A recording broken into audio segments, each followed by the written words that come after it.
Hi friends, welcome to insurance decoder. और इस video में दोस्तों मैं आपको बताने वाला हूं एलआईसी के एक और बेहतरीन टर्म प्लान के बारे में। दोस्तों एलआईसी की अगर हम बात करते हैं तो एलआईसी के पास दो टर्म प्लान्स है और पहला टर्म प्लान है टेक टर्म प्लान नंबर 854 और दूसरा टर्म प्लान है जीवन अमर जो है प्लान नंबर 855। दो अलग अलग टर्म प्लान क्यों लॉन्च किया एलआईसी ने, तो जान लीजिए। टेक टर्म प्लान है वो ऑनलाइन टर्म प्लान है, उसको आप एलआईसी के ऑफिस में जाके बाय नहीं कर सकते हैं। इसके लिए आपको एलआईसी की वेबसाइट पे जाना पड़ेगा और आपको प्लान बाय करना पड़ेगा। जबकि जीवन अमर प्लान अगर आप बाय करना चाहते हैं तो आपको एलआईसी के ऑफिस में जाकर के फिजिकली इसको बाय करना होता है। ये ऑनलाइन आपको उपलब्ध नहीं होता है। क्योंकि एलआईसी बहुत जो टाइप के कस्टमर्स है उनको टारगेट करता है, इसलिए कुछ कस्टमर कंफर्टेबल नहीं है ऑनलाइन प्लान लेने के लिए, तो उनके लिए जीवन अमर जो ऑप्शन है वो अवेलेबल रहता है। एलआईसी जो टेक टर्म है उसके बारे में ऑलरेडी मैं हिंदी और इंग्लिश दोनों में वीडियो बना चुका हूं। लिंक डिस्क्रिप्शन बॉक्स में है। आप हिंदी का वीडियो देखना चाहते हैं देख सकते हैं, इंग्लिश में वीडियो देखना चाहते हैं देख सकते हैं। इस वीडियो में हम सिर्फ बात करने वाले हैं एलआईसी के जीवन अमर प्लान के बारे में जो है प्लान नंबर 854। आपको इस वीडियो में इस प्लान से जुड़ी हुई सारी जानकारी मिल जाएगी। बहुत ही आसान भाषा में मैं ये जानकारी उपलब्ध करवाने वाला हूँ। आपको प्लान के बारे में जानकारी पता चलेगी, इसमें क्या क्या फीचर्स है उसके बारे में पता चलेगा, क्या क्या इसमें सम एश्योर्ड के विकल्प रहते हैं आपके पास, डेथ बेनिफिट में क्या ऑप्शंस है, अदर इन्फॉर्मेशन क्या है, प्रीमियम क्या रहेगा, सारी जानकारी आपको इस वीडियो में मैं उपलब्ध करवाने वाला हूँ। तो आइए एक एक करके चीज़ें देख लेते हैं। पहले हम बात कर लेते हैं फीचर्स के बारे में। तो दोस्तों ये एक ऑफलाइन परचेज प्लान है जो मैं पहले ही बता चुका हूं। ऑनलाइन इस प्लान को आप बाय नहीं कर सकते। तो जो लोग ऑनलाइन प्लान लेने में कंफर्टेबल नहीं है वो ऑफलाइन इस प्लान को ले सकते हैं। ऑफलाइन लेने में नुकसान ये है दोस्तों कि आपको एजेंट का जो कमीशन है वो देना पड़ता है। जब आप ऑनलाइन एलआईसी का टेक टर्म प्लान लेते हैं तो उतने ही सम एश्योर्ड के लिए आपको कम प्रीमियम देना पड़ेगा, जबकि अगर आप जीवन अमर प्लान लेते हैं तो आपको ज़्यादा प्रीमियम पे करना पड़ता है क्योंकि आपका एलआईसी का जो एजेंट का कमीशन होगा वो इसमें इंक्लूड कर दिया जाता है। इसलिए अच्छा यही रहेगा, अगर आप प्लान ऑनलाइन बाय कर सकते हैं तो LIC tech term plan buy कीजिए। दोनों की सारी चीज़ें सेम है, बस वो आप ऑनलाइन बाय कर सकते हैं, ये ऑफलाइन बाय कर सकते हैं। दूसरा है जैसे कि एलआईसी का टेक टर्म प्लान था उसी हिसाब से इस प्लान में भी महिलाओं के लिए स्पेशल रेट्स है, छूट है प्लान में काफ़ी प्रीमियम पेमेंट में, और नॉन स्मोकर है उन लोगों के लिए भी इस प्लान में कुछ ऑफर है। अगर आप जितना ज़्यादा अमाउंट के लिए प्रीमियम लेते सम एश्योर्ड लेते जाएंगे उतना आपका प्रीमियम होगा वो दोस्तों कम होता जाएगा। ऐसा नहीं है कि 50 लाख का प्रीमियम अगर मान लीजिए आपका 4,000 आ रहा है तो 1 करोड़ का है वो आपका 8,000 आएगा। वो हो सकता है वो 8,000 से कम रहेगा, 7,500 हो गया। उसी प्रकार से अगर आप 2 करोड़ का लेंगे तो वो 50,000 का 4 गुना नहीं होगा, वो 4 गुना से कम रहेगा। तो जितनी बड़ी राशि का सम एश्योर्ड आप लेंगे उतना आपका प्रीमियम होगा वो पर लाख रुपए कम होता जाएगा। इसके अलावा दोस्तों इसमें फ्लेक्सिबिलिटी इन प्रीमियम पेमेंट है। ऐसा नहीं है कि एक टाइप का प्रीमियम पेमेंट ऑप्शन नहीं है, डिफरेंट टाइप के प्रीमियम पेमेंट ऑप्शंस है। तो आप अपनी सुविधा के हिसाब से एक सूटेबल प्रीमियम पेमेंट का ऑप्शन है वो चुन सकते हैं। अब बात कर लेते हैं इसमें एलिजिबिलिटी के बारे में। तो दोस्तों eligibility minimum age eight entry, जैसा कि भारत में किसी भी व्यक्ति को काम करने के लिए या अग्रीमेंट साइन करने के लिए कम से कम 18 वर्ष उम्र होनी चाहिए। इसीलिए एलआईसी का जो कोई भी टर्म प्लान होता है वो नॉर्मली 18 वर्ष के ऊपर के व्यक्ति को ही बेचा जाता है, क्योंकि तभी वो काम करने के लायक बनता है। जब काम करने लायक होता है, इनकम का सोर्स होता है, तभी उसको टर्म प्लान बेचा जाता है। मैक्सिमम एज की बात करते हैं तो यहाँ पे 65 वर्ष की उम्र तक इस प्लान को लिया जा सकता है। तो अगर आपकी उम्र 18 वर्ष से लेकर के 65 वर्ष के बीच में है तो आप इस प्लान के लिए एलिजिबल हैं। अधिकतम आप अपने आप को 80 वर्ष की उम्र तक सिक्योर कर सकते हैं। अगर आप 65 वर्ष की उम्र में पॉलिसी लेते हैं तो आप 15 वर्ष का पॉलिसी ले पाएंगे। इसलिए आप मैक्सिमम 80 वर्ष जैसे ही आपका हो जाता है पॉलिसी एक्सपायर हो जाएगी। मिनिमम सम एश्योर्ड यहाँ पे 25 लाख का रखा गया है, जबकि अगर आप एलआईसी टेक टर्म की बात करते हैं ऑनलाइन की तो वहाँ पे मिनिमम सम एश्योर्ड है वो 50 लाख का है। अगर आप कम राशि का टर्म प्लान लेना चाहते हैं एलआईसी से तो जीवन अमर आप चुन सकते हैं, क्योंकि इसमें 25 लाख का ऑप्शन भी आपको मिल जाता है, जबकि एलआईसी टेक टर्म में आपको कम से कम 50 लाख का सम एश्योर्ड लेना पड़ेगा। अधिकतम सम एश्योर्ड की यहां पर भी किसी प्रकार की लिमिट नहीं है। हालांकि जो अधिकतम सम एश्योर्ड होता है वो आपका डिसाइड करता है, अंडरराइटर डिसाइड करता है एलआईसी का कि आपको कितनी राशि तक का सम एश्योर्ड दिया जा सकता है। वो आपकी फाइनेंशियल कैपेसिटी देखेगा, आपको किस प्रकार की डिजीज है, कहां से आप आते हैं, ये सारी चीजें वो कैलकुलेट करते हैं और डिसाइड करते हैं मैक्सिमम आपको कितने अमाउंट तक का सम एश्योर्ड दिया जा सकता है। अगर हम पॉलिसी टर्म की बात करते हैं तो यहां पे आपको कम से कम 10 वर्ष का और अधिकतम 40 वर्ष का पॉलिसी आपको लेना पड़ेगा। प्रीमियम पेमेंट की ऑप्शन आपके लिए रेगुलर प्रीमियम का पेमेंट ऑप्शन है। इसमें क्या होता है, अगर आपने रेगुलर प्रीमियम पेमेंट का ऑप्शन चुना है तो आपने जितने वर्ष का पॉलिसी लिया होगा उतने वर्षों तक आपको प्रीमियम का भुगतान करना पड़ेगा। जैसे आपने 10 वर्ष का पॉलिसी लिया तो आपको 10 वर्षों तक प्रीमियम का भुगतान करना पड़ेगा। अगर 40 वर्ष का पॉलिसी है तो 40 वर्षों तक प्रीमियम का भुगतान करना पड़ेगा। वहीं पे दोस्तों अगर आप चाहते हैं लिमिटेड प्रीमियम पे करना तो आपके लिए यहाँ पे विकल्प रहता है लिमिटेड प्रीमियम का, जिसमें आप पॉलिसी खत्म होने से 5 वर्ष पहले प्रीमियम स्टॉप कर सकते हैं। और दूसरा जो विकल्प रहता है उसमें आप पॉलिसी खत्म होने के 10 वर्ष पहले प्रीमियम स्टॉप कर सकते हैं। ये 2 लिमिटेड प्रीमियम के विकल्प आपको यहाँ पे मिल जाते हैं।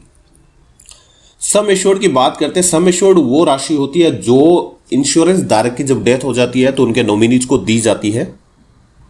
तो यहां पे 2 विकल्प मिल जाते हैं। पहला ऑप्शन है लेवल सम एश्योर्ड का, यानी आपने एक बार सम एश्योर्ड ले लिया, जैसे 1 करोड़ का पॉलिसी लिया तो through out the policy period वो 1 करोड़ का सम एश्योर्ड ही रहेगा।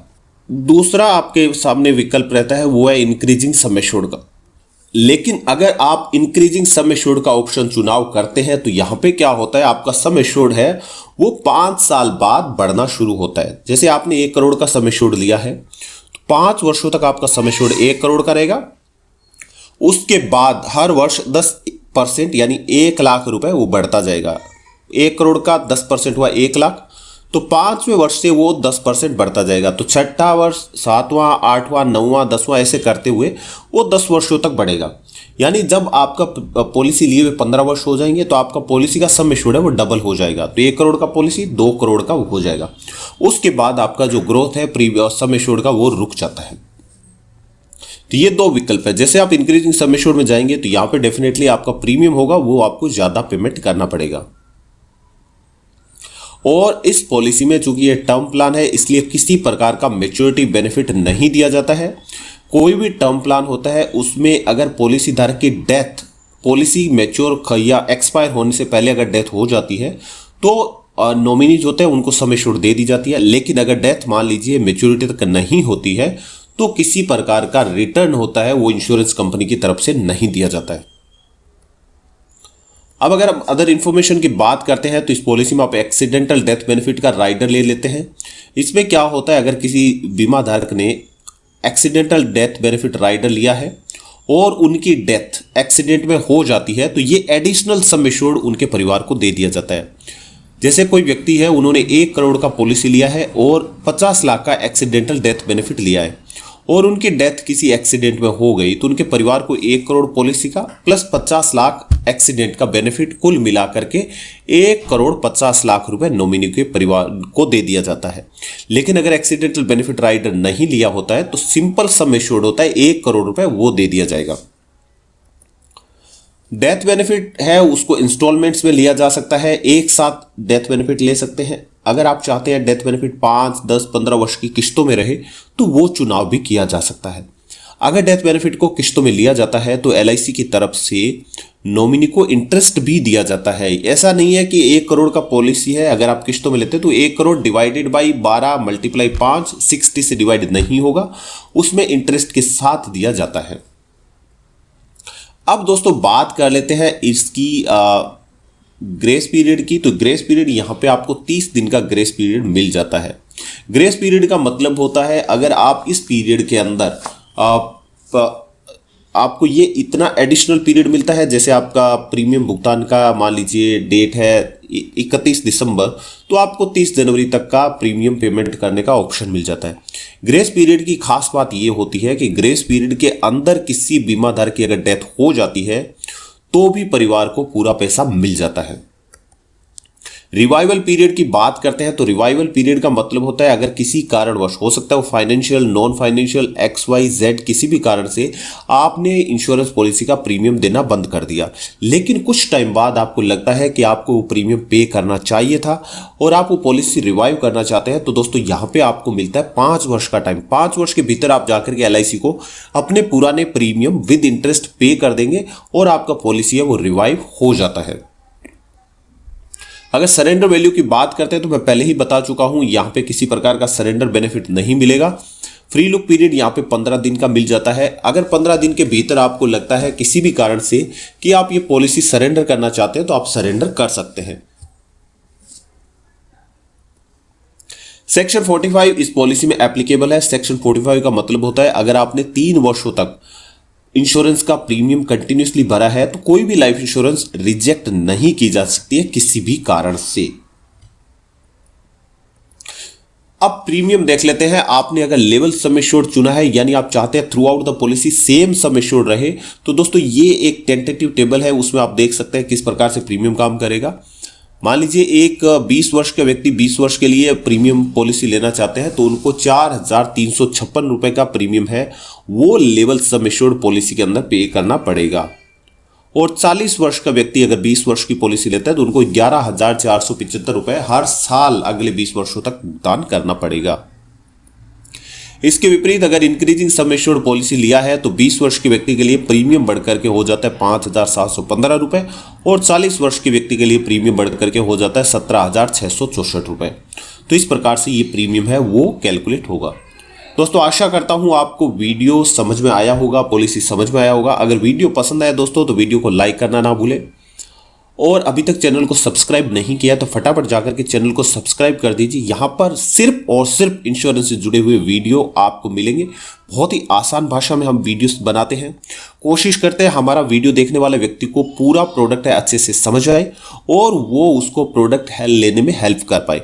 हम कोई इंश्योरेंस एजेंट नहीं है, ना ही हम कोई पॉलिसी बेचते हैं, ना ही हम कोई इंश्योरेंस एडवाइजर है। हमारा मकसद सिर्फ जो इंश्योरेंस प्रोडक्ट है उसको एक्सप्लेन करना है। और वीडियो को जब आप सब्सक्राइब करें तो डेफिनेटली बेल आइकन दबा दीजिए ताकि जैसे ही हम नया वीडियो डालेंगे आपके पास नोटिफिकेशन आ जाएगा। वीडियो देखने के लिए, अपना कीमती समय देने के लिए दोस्तों आपका बहुत बहुत धन्यवाद। Keep watching insurance decoder.